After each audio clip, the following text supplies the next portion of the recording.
This is what the finished oscilloscope looks like. And you talk into this end, and it vibrates this balloon with a little mirror on it.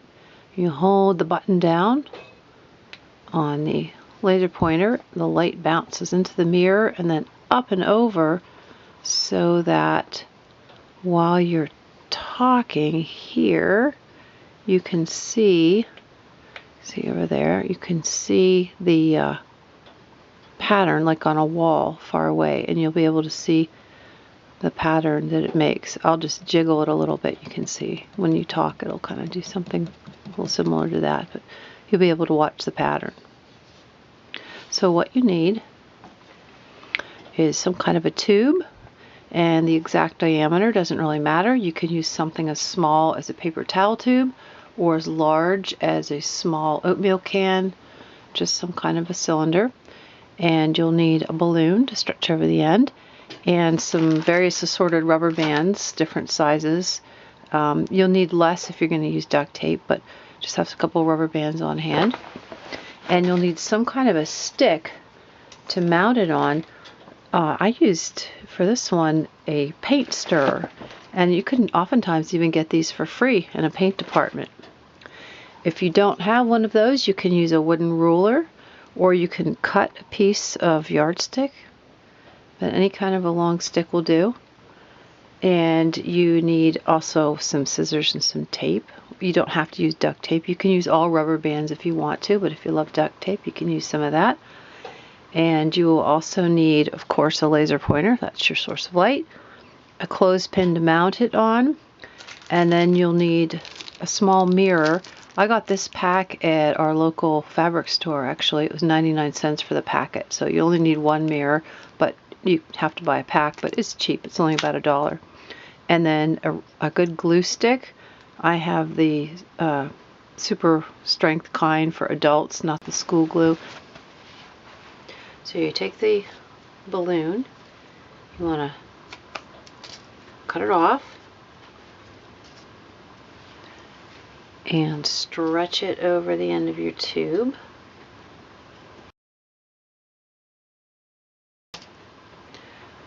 Try to make sure that annoying little bubble thing in the middle isn't real close to the middle. Make sure it's out towards the edge, or if you can slide it off and get rid of it. If not, it's okay, but see how it bubbles up like that? You don't really want that in your design if you can manage to get rid of it. And then you'll need to secure it with a rubber band. Probably need to go around twice. Make sure it's really secure. And then you'll need to put it on the end of the stick. Make sure that the open end is facing out. If you put it like this, you won't be able to talk into it. Make sure it's like that. And you can secure it either with some tape or with a couple rubber bands.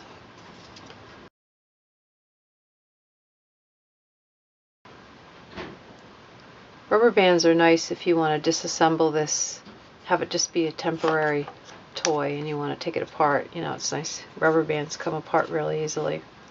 Okay, so that's the cylinder end. And then you want to take your laser pointer and mount it on the clothespin.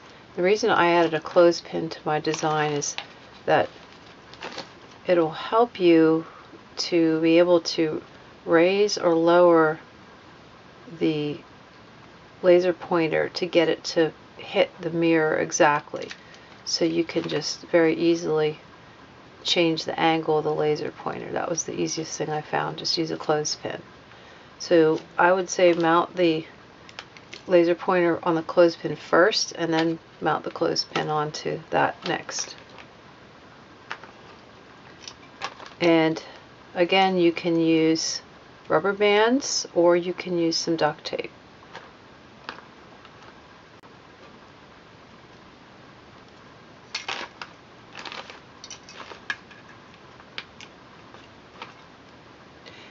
And you might want to take this little ring off if you have one.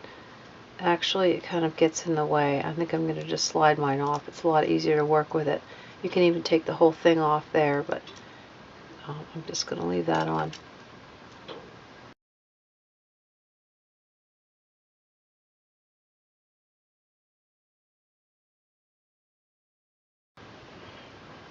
And then you need to put this on this end so the laser pointer is facing that direction.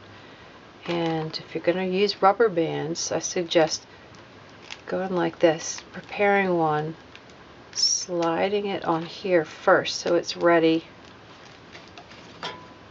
when you want to mount that front side before you go on. Just slide one like that. We'll use it in just a minute. And actually we'll just go like that right now. Stick it on like that.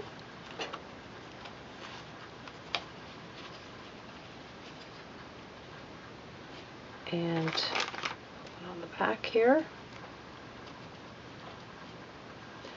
Tape would keep it a little more firmly in place, but rubber bands have the benefit that you can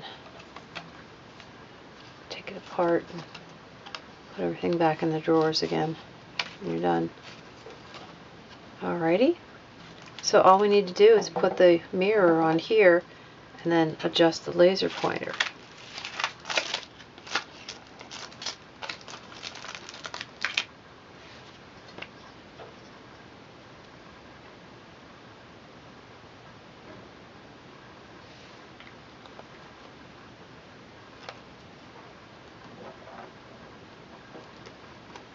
I'm putting mine just a little bit above the middle.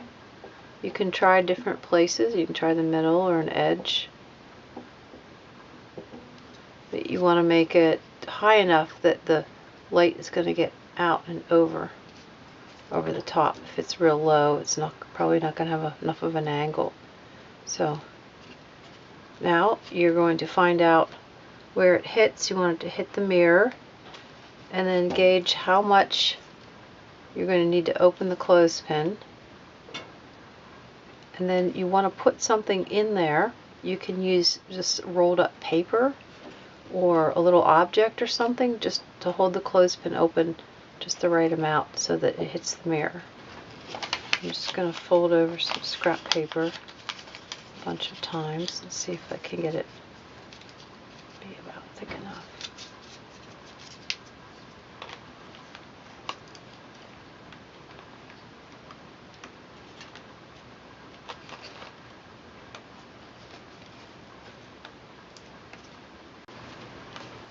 Alright, so there it is,